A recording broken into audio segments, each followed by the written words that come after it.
Welcome back to our channel Google Priya Kumar's podcast. இன்னையோட video பார்க்கலாமா? இன்றைக்கி நம்ம பார்க்க போகிற video benefit side effects and healthy tips of pineapple. இந்த வீடியோ ஃபுல்லாக பாருங்கள். அப்போ தான் பைனாப்பிளில் என்னென்ன பெனிஃபிட்ஸ், என்னென்ன சைட் எஃபெக்ட்ஸ் அண்ட் என்னென்ன ஹெல்த்தி டிப்ஸ் இருக்குதுன்னு உங்களுக்கு தெரிய வரும். ஸோ ஃபஸ்ட் பைனாப்பிளில் என்னென்ன விட்டமின்ஸ் இருக்குதுன்னு பார்க்கலாம். Vitamin C, vitamin B1, vitamin B6 and vitamin B9 இருக்குது. இப்போ இந்த விட்டமின்ஸோட யூசஸ் என்னென்னு ஒன்று ஒன்றா பார்க்கலாம். ஸோ விட்டமின் சி இம்யூனிட்டியை ஸ்ட்ராங் ஆக்கி ஊன்ஸை சீக்கிரம் ஹீல் ஆக ஹெல்ப் பண்ணும். விட்டமின் B1 ஹார்ட்டும் நர்வ்ஸும் ஹெல்த்தியாக இருக்க ஹெல்ப் பண்ணும். விட்டமின் B6 பிரெயின் டெவலப்மெண்ட்க்கு ஹெல்ப் பண்ணும். Vitamin B9 new blood cells create பண்ண ஹெல்ப் பண்ணும். இப்போ அடுத்து பெனிஃபிட்ஸ் ஆஃப் பைனாப்பிளை பார்க்கலாம். இம்யூனிட்டி பூஸ்ட் பண்ணும். ஆன்டி ஆக்சிடென்ட்ஸ் நிறைய இருக்குது. டைஜஷன் இம்ப்ரூவ் பண்ணும். பாடி ஹைட்ரேஷன் மெயின்டைன் பண்ணும். ஸ்கின் ஹெல்த்துக்கு நல்லது. ஸோ அடுத்து இன்ஃப்ளமேஷன் ரெடியூஸ் பண்ண ஹெல்ப் பண்ணும்.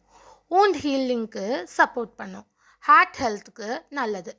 நேச்சுரல் எனர்ஜி கொடுக்கும். ஓவரால் ஹெல்த் இம்ப்ரூவ் பண்ண ஹெல்ப் பண்ணும். இப்போது பைனாப்பிளோட சைடு எஃபெக்ட்ஸ் என்னென்னு பார்க்கலாம். வாய் இல்லைன்னா நாக்கு எரிச்சல் வரலாம். அதாவது பைனாப்பிள் சாப்பிடும்போது ஒரு சில பேருக்கு இச்சிங் இருக்கும் டங்கில். எனக்கெல்லாம் இச்சிங் இருக்கும்.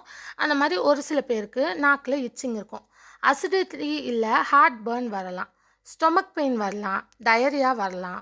அப்புறம் அலர்ஜி வரலாம். பிளட் சுகர் இன்க்ரீஸ் ஆகலாம். நாசியா அதாவது குமட்டல் வரலாம். ஒரு சில பேருக்கு அந்த ஸ்மெல் ஒத்துக்காது. ஒரு மாதிரி வாமிட் வர மாதிரி வந்துட்டுருக்கும். அது பேர் தான் நாசியான்னு சொல்லுவாங்க.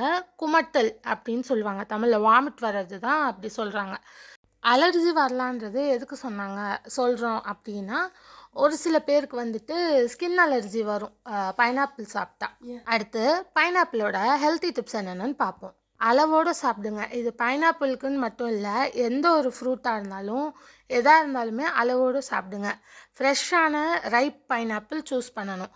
அதாவது ஒழுங்காக பழுத்து இருக்கிற பைனாப்பிளாக சூஸ் பண்ணணும். அசிடிட்டி இருந்தால் அதிகமாக சாப்பிடாதீங்க. வேறு ஃப்ரூட்ஸோடு சேர்த்து ஃப்ரூட் சாலடாக சாப்பிடுங்க. இந்த வீடியோவை ஃபுல்லாக பார்த்துருப்பீங்கன்னு நினைக்கிறேன்.